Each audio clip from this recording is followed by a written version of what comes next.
Bismillahirrahmanirrahim. Assalamualaikum warahmatullahi wabarakatuh. Alhamdulillahirabbil alamin. Assalatu wassalamu ala asrofil anbiya'i wal mursalin wa ala alihi wa sahbihi wa man tabi'ahum bi ihsanin ila yaumiddin. Asyhadu an la ilaha illallah wa asyhadu anna Muhammadan abduhu wa rasuluhu sallallahu alaihi wasallam la nabiyya ba'da. Alhamdulillah, malam ini kita masih diberikan Allah kesempatan untuk melanjutkan pembahasan kitab ini karangan Syekh Muhammad Ibnu Jamil Zainu dengan judul Kaifa Nurabbi Auladana. Baik, naqra.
Syada'idi إذا أدى حق الله والناس عند الفقراء والصحة والغنى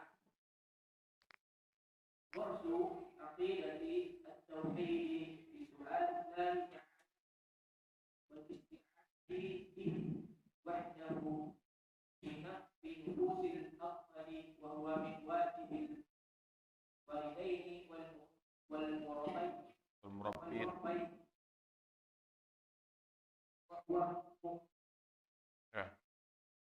والمربين ورث عقيدة الإيمان بالقدر خيره وشره بالأفضل وهي من أركان الإيمان تربية الطفل على كل فيستقبل الحياة وليكون فردا في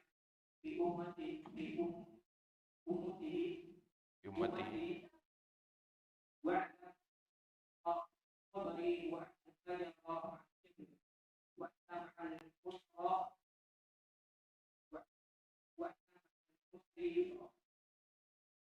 يعلم صلى الله عليه وسلم أمته قبره في كل عبد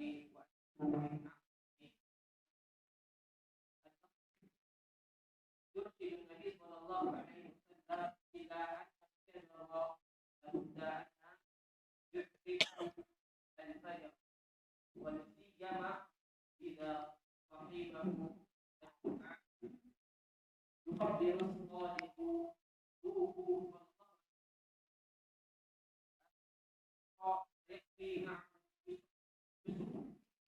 Baik. Qala muallif huna min fawaidil hadis. Pelajaran yang kita ambil dari hadis yang kita bacakan kemarin. Pertama, hubbur Rasul sallallahu alaihi wasallam lil atfali warkabi Ibnu Abbas khalfahu wa munadatuhu ya ghulam. Pada hadis itu kelihatan bentuk cintanya Rasulullah sallallahu alaihi wasallam terhadap anak-anak. Hal itu kelihatan saat Rasulullah membonceng Ibnu Abbas yang waktu itu masih kecil, dan cara Rasulullah memanggil Ibnu Abbas dengan panggilan ya gulam, panggil wahai anak kecil. Dan tabiha, kemudian dari metode Rasulullah memanggil anak kecil itu dengan sebutan ya gulam, diawali dengan memanggil supaya anak itu siap untuk diajak berbicara.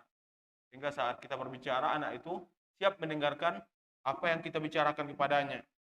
La yatilu alaihi. Sehingga saat kita bicara nggak perlu mengulang pembicaraan. Dalam hal ini, saat kita berikan pelajaran atau bisa jadi ingin berbicara dengan orang lain, kita panggil orang itu dulu, sudah diiyakannya kita atau sudah pas posisinya, bisa jadi berharapan, atau dia sudah siap mendengar, baru kita mulai berbicara. Sehingga tidak perlu kita mengulang-ulang ucapannya. Bal hiya kalimatun tahwi ma'anin azimah. Di setiap kalimat-kalimat yang terkandung di dalam hadis itu terdapat makna-makna yang sangat mulia, yang sangat besar. Kemudian pelajaran yang kedua, amrul atfali bi taatillah. Kita tuh diajarkan, dicontohkan Rasulullah agar kita memerintahkan anak kita untuk melakukan ketaatan kepada Allah. Kemudian wabti'ari an ma'asihi. Kita ajarkan juga dia agar dia menjauhi yang sifatnya kemaksiatan kepada Allah. Yuwaffiru lahum as-sa'adatu fid dunya wal akhirah. Dengan kita mewanti-wanti mereka agar mereka melakukan ketaatan kepada Allah dan menjauhi kemaksiatan dari Allah, itu akan menjadi penyebab mereka akan mendapatkan kebahagiaan di dunia dan di akhirat. Kemudian poin yang ketiga, annallaha yunjil al-mu'minu inda syada'idi idza adda haqqullah. Sesungguhnya Allah akan menolong seorang mukmin saat dia berada di dalam kesusahan. Syaratnya dia harus menunaikan hak-haknya Allah. Wan nasu inda rakhai wasihhati wal ghina. Yang mana kita harus menunaikan hak-haknya Allah saat kita dalam waktu senggang, saat kita masih dalam keadaan sehat, dan saat kita masih berada dalam berkecukupan. Jadi itulah syaratnya Allah menolong kita di waktu kita berada dalam kesusahan, maka hendaklah kita mengingat Allah. Kita tunaikan hak-haknya Allah di saat kita waktu luang, di saat kita sehat, di saat kita berkecukupan atau dalam keadaan kaya. Kemudian pelajaran ketiga, gharsu aqidatu tauhidi bi su'alillahi ta'ala. Menanamkan tauhid. Ya, yang keempat, menanamkan tauhid dengan cara menanya anak itu. Menanyakan tentang Allah kepada anak itu. Wal isti'anatu bihi wahdahu. Dan agar anak itu dia hanya minta tolong kepada Allah semata. Fi nufusil atfal. Sehingga hal ini tertanam di dalam jiwa anak-anak kita. Agar mereka hanya minta kepada Allah, minta pertolongan, minta sesuatu. Yang pertama kali mereka sandarkan dulu kepada Allah. Contohnya, saat anak kita butuh, bisa jadi membayar uang sekolah, kita tanamkan kepada anak kita. Doakan bapak nak, agar bapak dapat rezeki dari Allahnya. Sehingga anak kita itu tidak langsung serta-merta uang itu bersumber dari bapaknya. Bersumber dari kita. Tapi dikaitkannya dulu kepada zat yang maha pemberi rezeki. Dia berdoa dulu, ya Allah mudahkan rezeki bapakku, sehingga saya bisa membayar uang sekolah saya. Sehingga anak itu tidak terikat langsung kepada kita, tapi diikatnya dulu harapnya kepada Allah, baru kepada kita sebagai penyebab mendapatkan rezeki.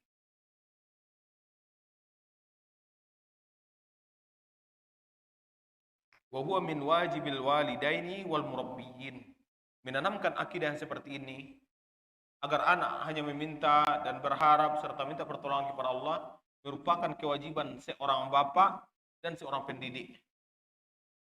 Inilah yang perlu kita tanamkan. Kemudian manfaat yang kelima, warsu aqidatul imani bil qadri khairihi wa syarrihi fil atfal. Menanamkan akidah tentang keimanan kepada qadar baik dan qadar buruk di dalam diri seorang anak. Wa hiya min arkanil iman.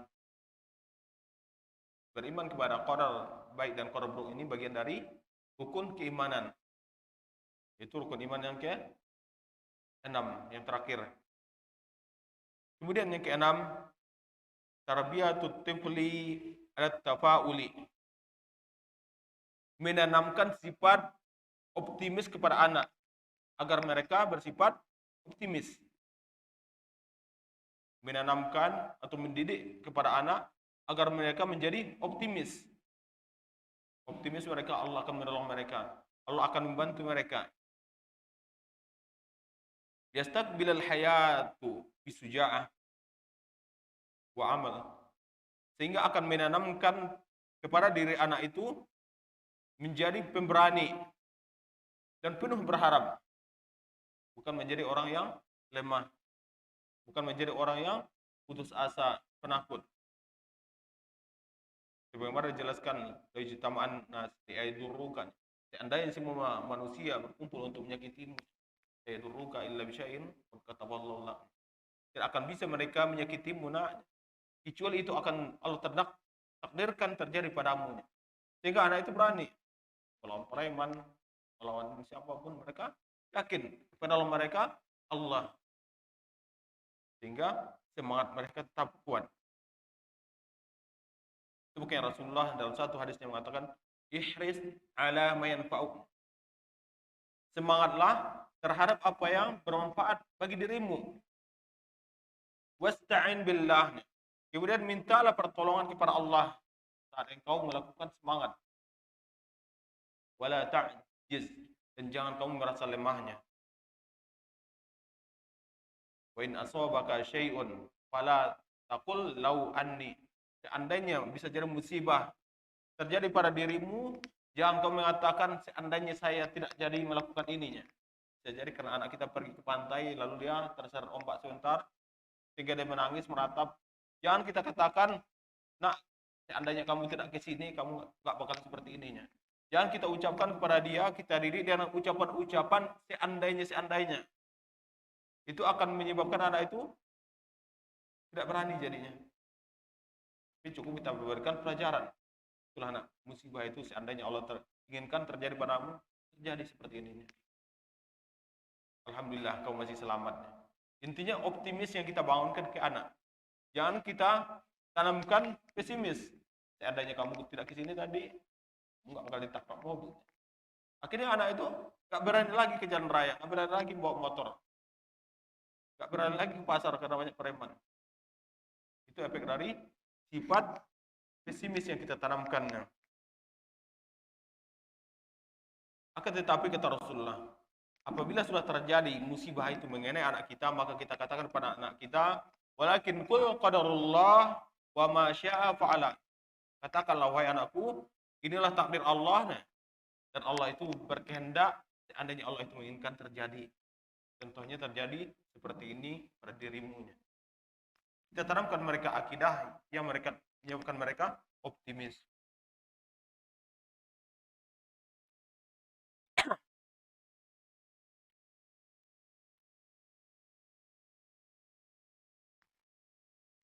Waliyakunu fardan nafi'an fi ummatihi. Sehingga anak itu menjadi anak yang mandiri dan bermanfaat bagi umat secara umum. Kalau anak yang optimis, dia akan menjadi anak yang mandiri sehingga bermanfaat bagi orang lain. Kalau anak itu tidak mandiri, akan menyusahkan orang. Dia harus dibantu, dia harus ditolong. Makanya kita tanamkan kepada anak kita, dia itu harus optimis kepada Allah. Sebagaimana Rasulullah mengatakan dalam hadisnya, wa'lam anna an-nasra ma'as-sabri. Ketahuilah wahai anakkunya, sesungguhnya pertolongan Allah itu, kemudahan dari Allah itu, kamu harus bersabar menghadapinya. Wa annal faraja ma'al karbi. Dan sesungguhnya kemudahan itu, kesusahan itu akan ada kemudahan setelahnya. Setelah derita itu akan ada kebahagiaan setelahnya. Mungkin kita miskin di dunia ini, tapi kita berharap di surga. Kita Allah masukkan ke surga yang paling tinggi. Sehingga anak kita itu mereka tidak merasa lemah. Semangatnya tetap tinggi. Apalagi hal ini perkara yang baik. Bukan perkara yang jelek. Wa anna ma'al usri yusra. Kita tanamkan kepada anak kita sesungguhnya setelah kesusahan itu pasti ada kemudahan. Itulah yang kita tanamkan kepada anak kita. Sehingga mereka menjadi pemberani, penuh harapan, dan selalu optimis. Kemudian pelajaran yang ketujuh, yu'allimus sallallahu alaihi wasallam ummatahu as-sabru fi kulli amrin. Rasulullah itu mengajarkan umatnya agar bersabar pada setiap kondisi, fi kulli amrin. Pada setiap kondisi. Wa annahu min a'zumi asbabin nasr. Dan bahwasanya kesabaran itu merupakan penyebab yang paling besar akan datangnya pertolongan Allah. Kesabaran itu penyebab yang paling besar pertolongan Allah itu datang.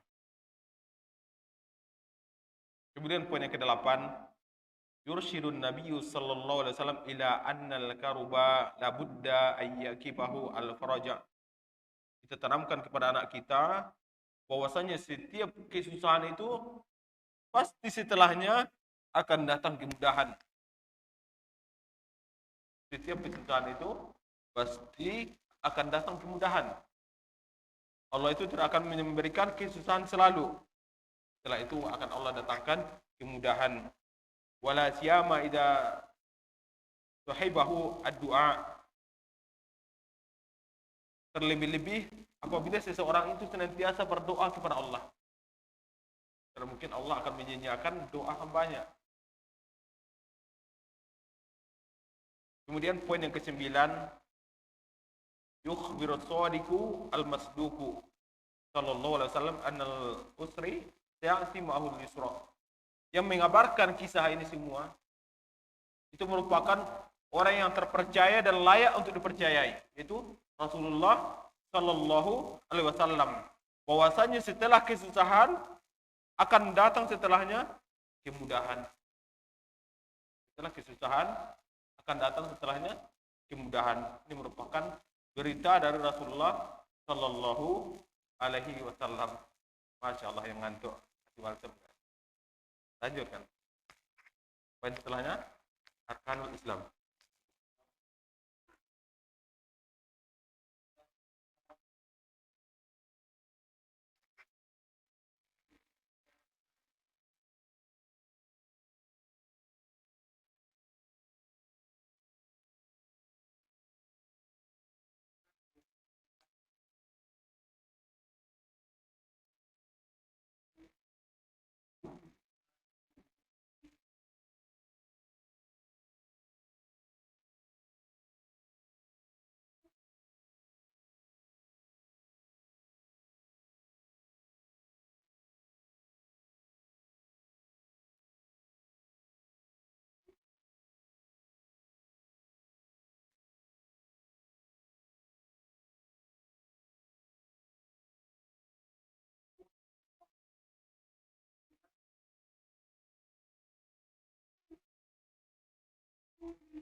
Arkanul Islam, rukun-rukun Islam.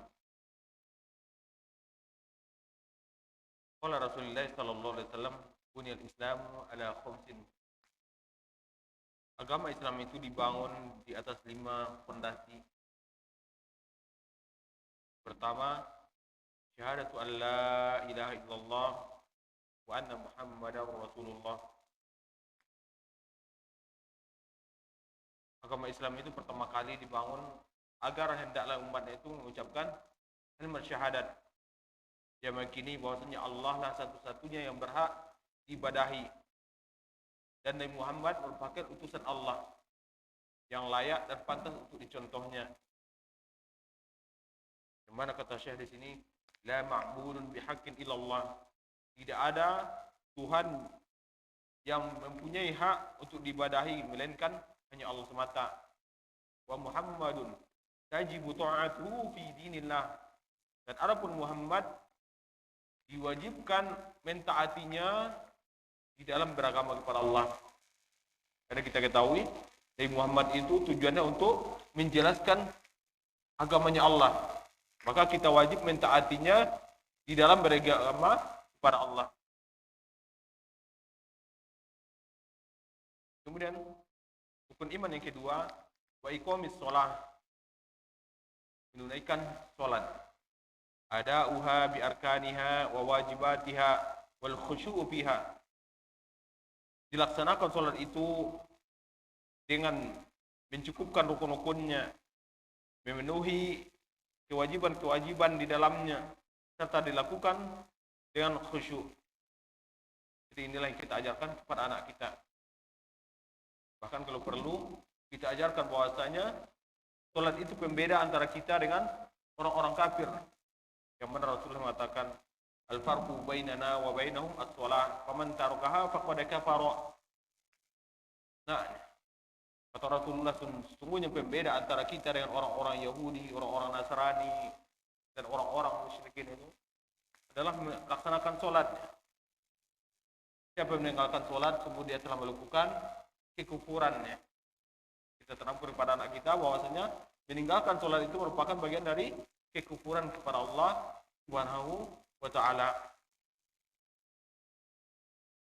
Dan kita sebutkan bahwasanya salat itu merupakan perkara nanti yang akan dihisab Allah di hari kiamat. Apabila baik salatnya, akan baik nanti amalan-amalan setelahnya. Kemudian rukun Islam yang ketiga, wa ita'iz zakah. Kita tanamkan kepada anak kita agar mereka mau menunaikan zakat. Tajibuz zakatu idza malakatil muslimnya.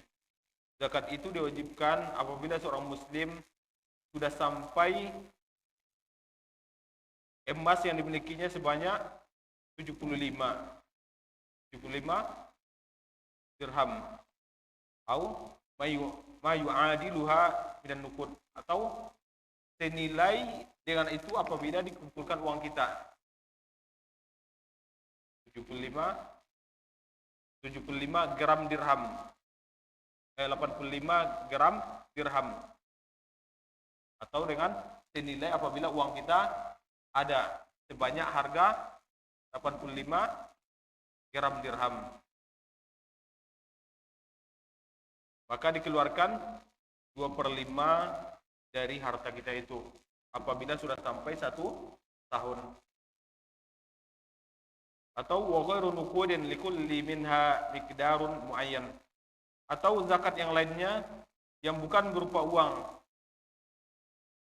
tapi ada kewajiban zakat di dalamnya sesuai dengan aturan yang sudah dijelaskan di dalam agama kita. Kita jelaskan kepada mereka tentang perkara ini. Kemudian rukun Islam yang keempat, wa hajjul bait. Kita tanamkan kepada anak kita bahwasanya Allah wajibkan haji ke Baitullah. Ada faridatun haji, itu melaksanakan kewajiban haji marwatan fil umri ala man malakal mali wasihati wal amni, sekali seumur hidup bagi orang yang mempunyai harta yang cukup untuk melaksanakannya serta badannya sehat dan aman melaksanakan haji. Jadi syarat wajib melakukan haji itu ada 3. Harta kita cukup untuk berangkat dan untuk yang tinggalkan. Kemudian kita sehat. Sekarang sudah tua berangkat, akhirnya merepotkan orang di sana. Kalau udah tua, udah sakit, itu bukan wajib lagi jadinya. Jadi selama ini yang terjadi di antara kita jadi kaum muslimin, itu bisa jadi termasuk kesalahan. Kalau tidak tua, nggak berangkat haji, akhirnya merepotkan. Akhirnya dia haji pun tidak maksimal. Maka seandainya kita mempunyai dana, kita masih muda, berangkatlah cepat mungkin. Sehingga saat kita tua, kita nggak punya hutang lagi. Karena dia cuma 1 kali seumur hidup. Kemudian kondisinya harus aman.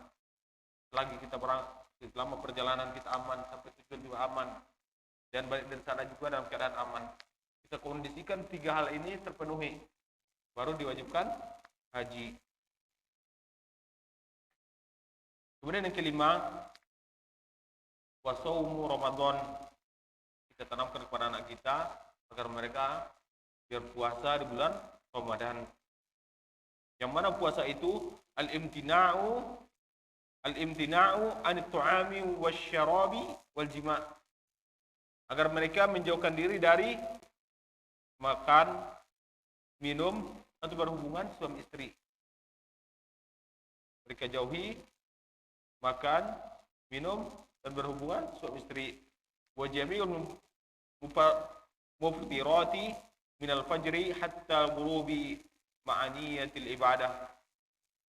Serta menjauhi hal-hal yang membatalkan puasa, mulai dari terbit fajar sampai tenggelamnya matahari yang diiringi dengan niat. Yang diiringi dengan niat. Muttafaqun alaih. Hadis riwayat Bukhari dan Muslim. Min fawaidil hadis, pelajaran yang kita ambil dari hadis tentang rukun Islam ini. Yang pertama, syahadatu an la ilaha illallah. Maksud tadi ya, an la na'budu illallah. Di dalam kalimat syahadatu an la ilaha illallah, kita bersaksi bahwasanya tidak ada Tuhan selain Allah. Artinya, kita tanamkan dalam diri kita dan anak kita bahwasanya tidak ada yang berhak diibadahi kecuali Allah. Tidak ada yang berhak kita minta pertolongan, minta bantuan, kecuali hanya kepada Allah. Khususnya kepada hal-hal yang kekhususan Allah. Contohnya memberikan rezeki, memberikan pertolongan, memanjangkan umur, memberikan jodoh. Itu hak patennya Allah. Kita minta kepada Dia. Jangan kita kaitkan kepada makhluk. Ingin mendapatkan anak gadis seorang, pergi ke dukun.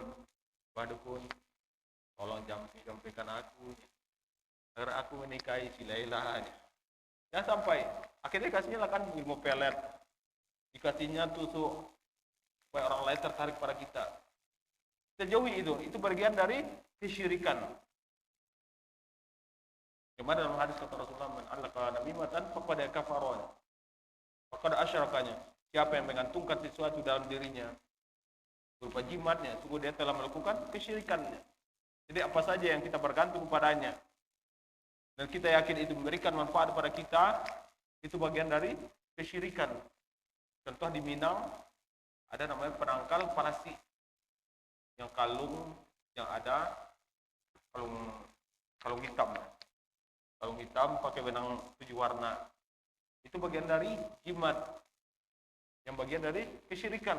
Kadang kita yakin barang itu bisa menghalangi anak kita dari gangguan kejahatan, gangguan dari roh-roh jahat, atau bisa jadi dukun-dukun atau palasi. Itu bahasa kerennya di Minang. Nggak tahu apakah masih eksis istilah ini atau tidak. Banyak kira-kira. Wala nad'u ghairuhu alla na'buduhu illa bima syar'a. Kemudian jangan sampai kita meminta berdoa kepada selain Allah. Wa alla na'buduhu illa bima syar'a. Dan jangan sampai kita mengibadahi Allah kecuali dengan cara yang Allah syariatkan. Jadi kita beribadah Allah dengan cara yang Allah syariatkan. Kalau syariatkan sholat maghrib 3 rakaat, yang kita tambah menjadi 4. Itu berarti menyelisih syariah yang sudah Allah tetapkan. Allah suruh kita haji ke Ka'bah, kita haji ke mana kira-kira? Mungkin Palestina. Ada orang yang haji ke Palestina.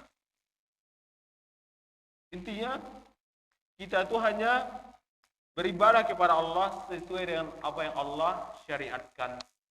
Jangan kita tambah, jangan kita kurangi. Wa an nahkuma bi syar'ihi al-ma'khudhu min al-kitab wa sunnah. Dan hendaklah kita menetapkan hukum bi syar'ihi yang menggunakan syariatnya, al-ma'khudhu min al-kitab wa sunnah, yang kita ambil dari Al-Quran dan sunnahnya.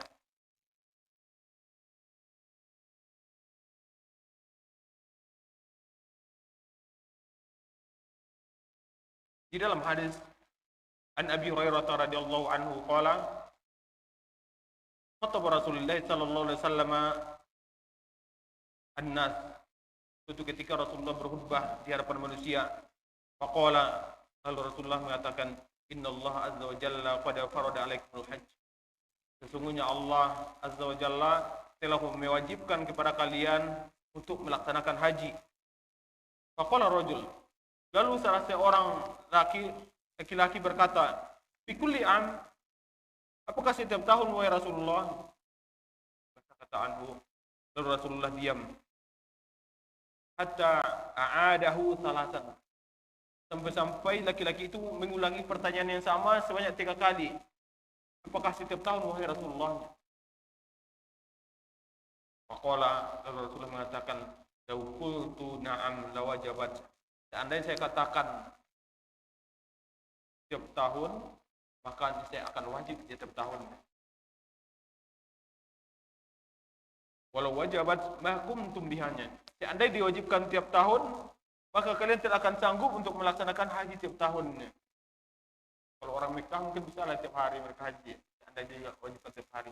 Kalau kita jauh seperti ini, kalau seumur hidup aja, begitu susahnya.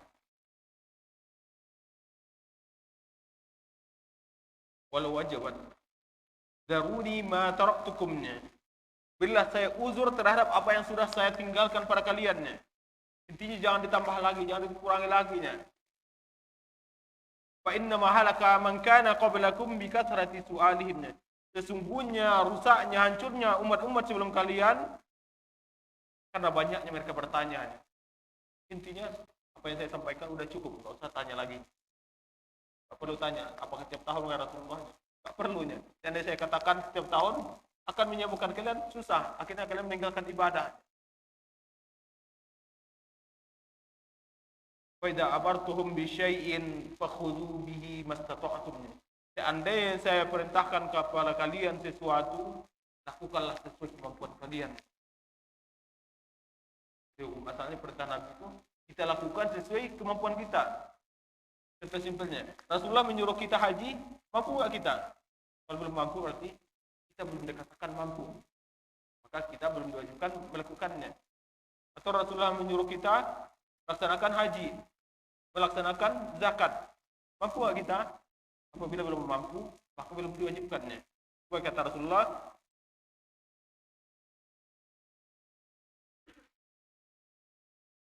lakukanlah apa yang saya perintahkan seandainya kalian mampu, sesuai kemampuan kalian. Wa idza nahaitukum an syai'in fajtanibuhu. Adapun seandainya saya melarang kalian terhadap sesuatu, jauhilahnya tanpa ada batasan. Jadi apa saja yang dilarang Rasulullah, diwanti-wanti Rasulullah agar jangan sampai kita melakukannya, maka janganlah kita melakukannya. Berarti berdasarkan hadis ini, semua perintah Nabi, hukum asalnya kita lakukan sesuai kemampuan kita. Adapun semua larangan yang dilarang Nabi, kita jauhi tanpa ada alasan, kecuali darurat. Darurat itu ad-daruratu yuqaddaru biqadarihi. Sesungguhnya kedarurat itu diukur sesuai dengan kadar kebutuhan kita. Babi itu haram, saat darurat kita boleh makan seperlunya, bukan sekenyangnya. Jadi ada batasannya. Kemudian di hadis lain Rasulullah mengatakan, an Abdurrahman ibnu Amrin as-Sulami annahu sami'a al-Irbad ibnu Sariyah yaqul wa azana Rasulullah sallallahu alaihi wasallam mau'izatan zarafat minhal uyun. Itu ketika Rasulullah menasihati kami, memberikan wejangan nasihat kepada kami, yang mana nasihatnya itu menyebabkan mata bercucuran airnya. Wa wajilat minhal qulub, dan hati pun akan bergetar mendengarkan nasihatnya. Faqulna, lalu kami mengatakan kepada Rasulullah, ya Rasulullah, wahai Rasulnya Allah, inna hadhihi la mau'izatu muwaddi'in. Wahai Rasulullah, sesungguhnya nasihat ini seolah-olah merupakan nasihat terakhir dari dirimu, nasihat perpisahannya. Famada ta'adu ilaina, lalu apa yang engkau janjikan buat kami? Apa nasihatmu yang bisa menjadi jaminan buat kami, sebuah janjinya? Maka Rasulullah mengatakan, qala qad taraktukum 'alal bayda. Sungguh telah saya tinggalkan kalian dalam posisi putih. Dan kata lain, agama itu sudah sempurna diajarkannya. Famada lailuha kanahariha, seolah-olah malamnya sudah sama dengan siangnya. La yazigu anha ba'di illa halik. Tidaklah orang menyelisihi apa yang saya tinggalkan dengannya pada hari ini, kecuali dia akan celakanya. Jadi seandainya seseorang itu menyelisihi apa yang diajarkan Nabi, maka dia akan celaka. Adapun seandainya dia mengikuti sunnah Nabi, apa yang diajarkan Nabi, maka dia akan selamat. Man ya'ish min ba'di, man ya'ish minkum, karena siapa saja yang hidup di antara kalian, fasayara ikhtilafan katsiran, akan melihat perpecahan yang begitu banyaknya. Wa alaikum bima araftum min sunnati, maka hendaklah kalian senantiasa berpegang teguh terhadap sunnahku yang kalian ketahui, yang kalian pahami. Addu 'alaiha bin nawajid, kemudian gigitlah sunnahku itu dengan gigi geraham kalian. Wa alaikum bit ta'ati, kemudian senantiasalah kalian taat terhadap pemimpin kalian. Wa in abadan habasyian, walaupun seandainya menjadi pemimpin kalian merupakan seorang budak yang berasal dari Habasyahnya. Fa innamal mu'minu kal jamalil anifi, sesungguhnya seorang mukmin itu seperti unta yang jinak.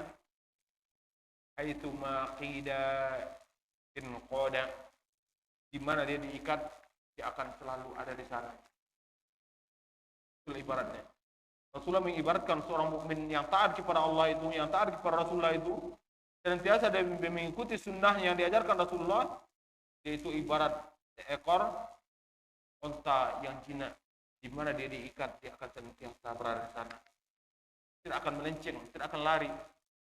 Akan kokoh dia. Seperti ibarat menggigit dengan gigi geraham, tidak akan lepas dia. Kemudian di hadis lain kata Rasulullah, taraktu fikum amrayni, sungguh saya tinggalkan pada kalian dua perkaranya, dan tadillu ma masaktum bihima, kalian tidak akan pernah tersesat selagi kalian berpegang teguh kepada keduanya, kitabullah wa sunnati nabihi, yaitu kitabnya Allah Al-Quran dan sunnah nabinya. Makanya kita kembali kepada faedah dari hadis tadi, wa an la na'budu illa bima syara'a. Jangan sampai kita menyembah Allah kecuali berdasarkan apa yang disyariatkan Allah melalui lisan Rasulnya. Wa an nahkuma bi syar'ihi al-ma'khudhu minal kitab wa sunnah. Dan hendaklah kita memutuskan keputusan sesuai dengan apa yang kita ambil dari Al-Quran dan Sunnah, sesuai pemahaman salafus saleh. Kemarin Rasulullah mengatakan, alaikum sunnati wa sunnatul khulafa'ir rasyidin al-mahdiyyin. Senantiasa kalian berada di atas sunnahku dan sunnah khulafa'ur rasyidin al-mahdiyyin. Kemana mereka itu sudah mendapatkan petunjuk dari Tuhan mereka. Wadbu alaiha bin nawajid. Gigitlah sunnah itu dengan gigi geram kaliannya. Faman ya'ish min ba'di fasayara ikhtilafan katsiran. Karena siapa yang hidup setelah zamanku akan melihat perpecahan yang sangat banyak.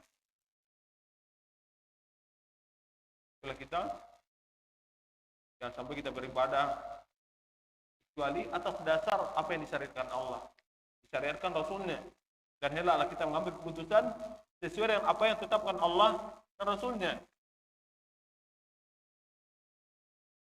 Kemudian poin pelajaran yang kedua, syahadatu anna Muhammadan Rasulullah.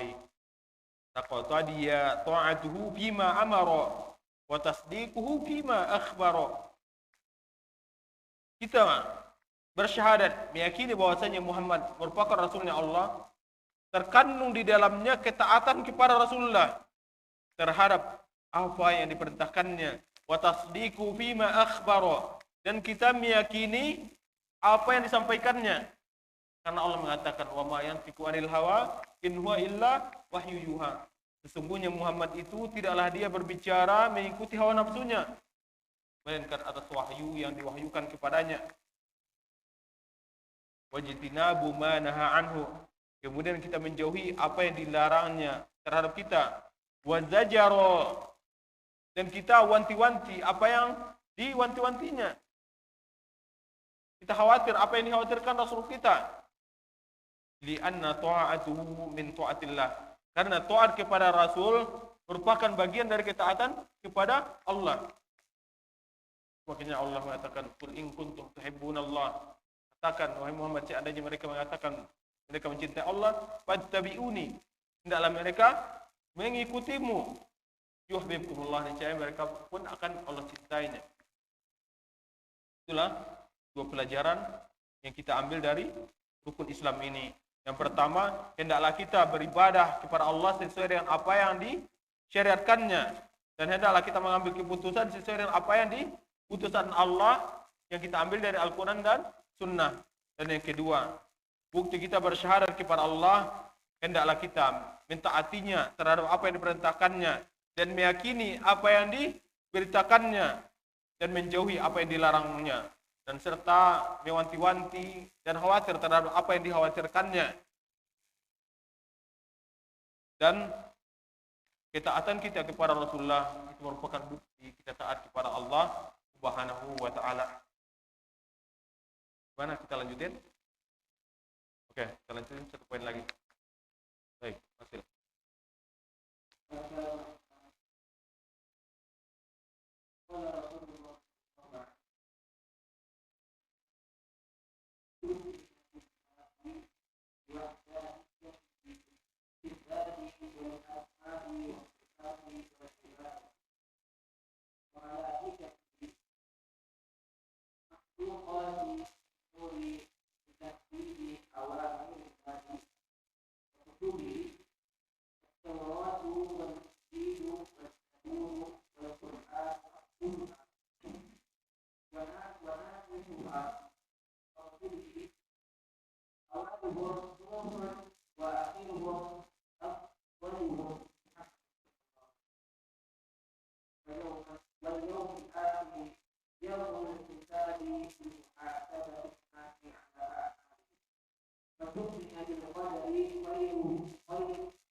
يدعو إلى العمل وتكوين الأعمال.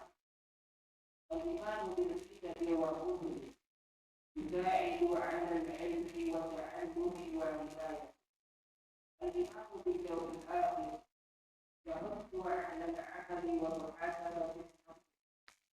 الإيمان بالقدر يبعث على القضاء بما قدر الله من خير وشر. Baik. Arkanul iman berkaitan dengan rukun iman. Qala Rasulullah sallallahu alaihi wasallam al-imanu. Rasulullah mengatakan bahwasanya keimanan antu'mina billah. Keimanan yang pertama itu hendaklah kita beriman kepada Allah. Di dalam hal ini terkandung di dalamnya biwahdaniyatihi fi dzat. Kita yakini bahwasanya zat Allah itu esa, satu. Wal asma'i was sifati wal ibadah. Kemudian kita yakini bahwasanya Allah itu mempunyai nama-nama, sifat-sifat.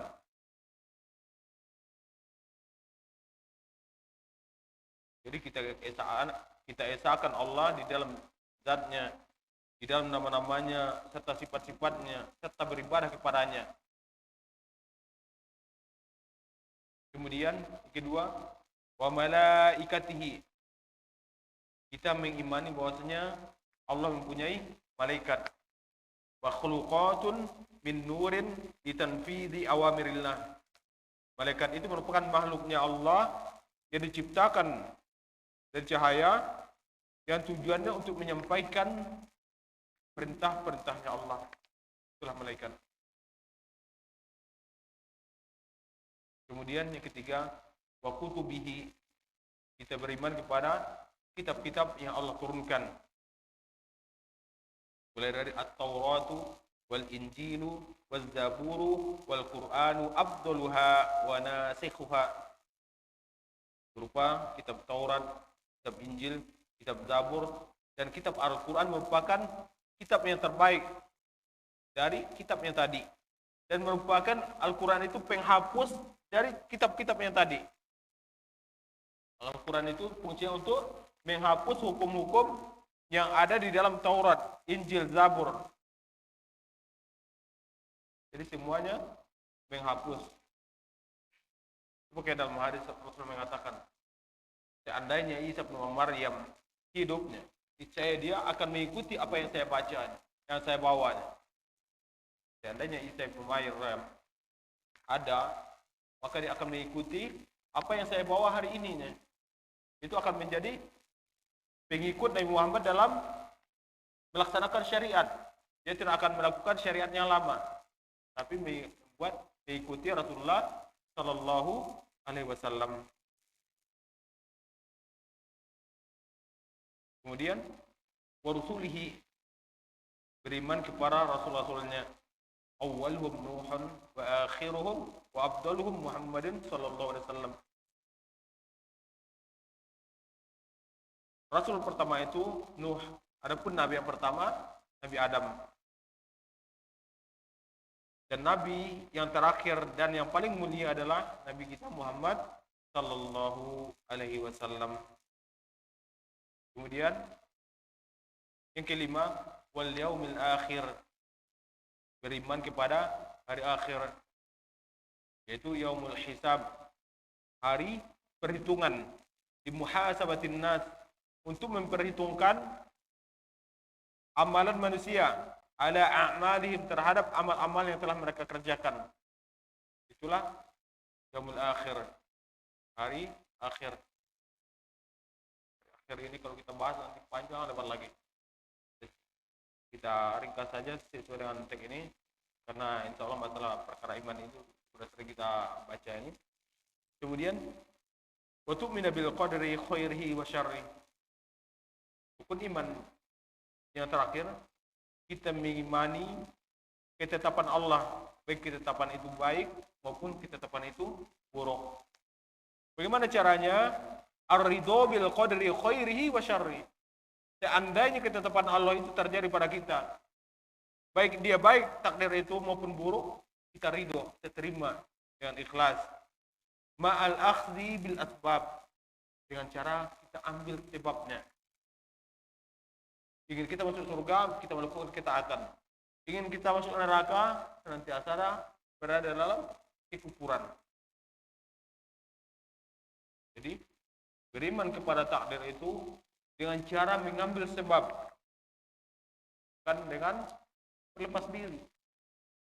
Makanya ketika Muaz bin Jabal dibonceng Rasulullah sallallahu alaihi wasallam, Rasulullah bertanya kepadanya, "Ya gulam, atadri ma haqqullah 'alal ibadi wa haqqul ibadi 'ala Allah?"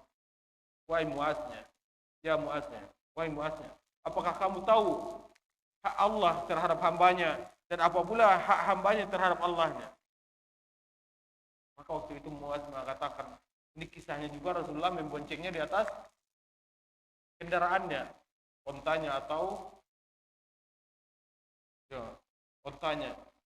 Maka Muaz mengatakan, Allah wa Rasuluhu a'lam.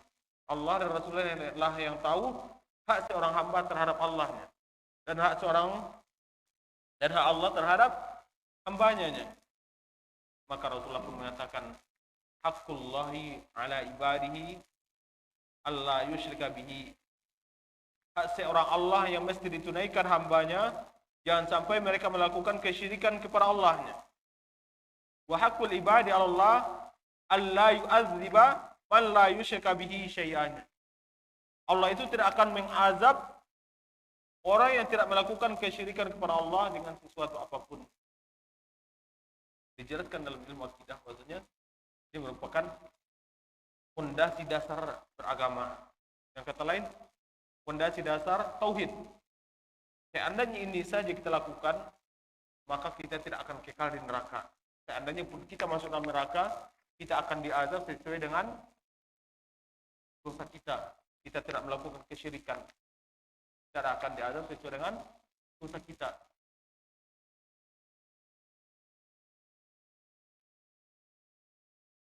Karena dalam hadis juga Rasulullah mengatakan, sayukhraju minan nar, akan dikeluarkan lagi dari nerakanya, man kana fi qalbihi mithqala dzarratin minal iman, yang mana dalam diri seseorang itu masih mempunyai keimanan walaupun sebesar biji bayamnya. Dan dari selain Rasulullah mengatakan,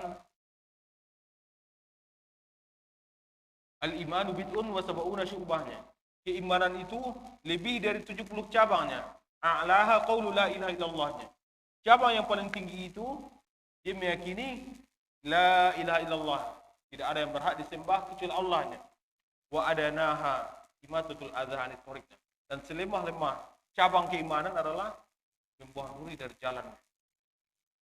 Wal haya'u minal iman, adapun rasa malu bagian dari keimanan. Jadi di sini Rasulullah mengatakan keimanan itu lebih dari 70 cabangnya. Cabang yang paling tinggi dia meyakini tidak ada yang berhak disembah kecuali Allah. Dan selemah-lemah cabang keimanan adalah membuang duri dari jalan, dan rasa malu bagian dari keimanan. Di dalam hadis lain Rasulullah mengatakan, inna mimma min atrakan nasi min muwatil ula idza lam tastahi fasna nasihat. Salah satu peninggalan dari nasihat-nasihat para nabi terdahulu, apabila kamu tidak malu, lakukanlah apa yang kamu mau. Ini berkaitan dengan keimanan juga. Intinya, orang yang menjaga haknya Allah berupa tauhid ini, dia tidak melakukan kesyirikan walaupun banyak dosanya, dia akan Allah jamin tidak akan Allah azab dia secara kekal di neraka. Maka pada saat inilah Muaz bin Jabal mengatakan kepada Rasulullah, ala ubasyirun nasnya, wahai Rasulullah, bolehkah saya berikan kabar gembira ini kepada manusianya? Maka Rasulullah mengatakan, la tubasyirhum fayatakilunnya, jangan berikan kabar ini kepada manusianya, nanti mereka hanya bertawakal, mencukupkan dengan ini saja. Mereka hanya beribadah kepada Allah, menjauhi kesyirikan, tapi tidak mau melakukan ketaatan yang lain. Akhirnya mereka hanya fokuskan dengan satu amalan itu saja. Tapi saat Muaz bin Jabal menjelang akhir hayatnya, informasi ini tetap dikabarkannya. Alasannya, saya takut menyembunyikan ilmu dari Rasulullah. Karena kita tidak boleh menyembunyikan ilmu. kecuali ada kebutuhan di balik itu. Kemudian min fawaidil hadis, pelajaran yang kita ambil dari hadis yang berkaitan dengan keimanan itu, al-imanu billah, hendaklah kita beriman kepada Allah, yab'atu ala rawahati wa tuma'ninati wa dukhul jannah. Saat keimanan ini kita tanamkan dalam diri kita dan diri anak didik kita serta anak kita, ini akan melahirkan ketenangan dan kenyamanan serta harapan Allah akan masukkan kita ke dalam surga. Itu orang yang beriman kepada Allah, agar akan Allah tumbuhkan, akan tumbuh di dalam dirinya arwah, kenyamanan, wa tuma'ninah, keamanan, wa dukhul jannah, dan dia akan berharap akan Allah masukkan ke dalam surga karena dia telah menjaga hak-haknya Allah. Kemudian yang kedua, al-imanu bil malaikah. Biar kita beriman kepada Allah, yahdafu ilal amali wa tasjilul a'mal. Saat kita beriman kepada Allah malaikat, kita tanamkan keimanan para malaikat kepada anak kita, itu akan melahirkan amalan wa tasjilul a'mal, dan akan mengeluarkan semangat agar senantiasa melakukan amalan, agar bersegera melakukan amalan, dan begitu juga akan bersegera menjauhi sifat-sifat yang dilarang, karena dia yakin ada malaikat yang mencatatnya, rakib dan atidnya. Kemudian pelajaran yang ketiga, al-imanu bil kutubi wa rasul. Pelajaran yang kita ambil dan perlu kita tanamkan kepada anak kita tentang beriman kepada kitab dan para rasul, yusa'idu alal ilmi wa ta'allumi wal hidayah. Hal ini akan membantu anak kita agar mereka mengerti, berilmu, dan agar mereka senantiasa belajar, sehingga mereka akan mendapatkan hidayah dengan mereka belajar. Itu kita ajarkan kepada mereka tentang kitab, tentang rasul, sehingga mereka mempelajarinya. Yang mana hal itu akan menyebabkan mereka mau belajar dan menuntut ilmu, yang melahirkan mereka mendapatkan hidayah dari Allah Subhanahu wa taala. Kemudian min fawaidil, faedah yang keempat, al-imanu bil yaumil akhir. Pelajaran yang kita ambil dengan kita beriman kepada hari akhir dan kita tanamkan kepada anak kita agar mereka beriman kepada hari akhir, yahutsu alal amali wa muhasabatin nafsi, akan melahirkan, menimbulkan, membangkitkan semangat untuk beramal, dan muhasabatun nafsi, dan akan melahirkan koreksi diri, sehingga anak kita akan berpikir dia, apakah sudah cukup bekal saya untuk menuju akhirat?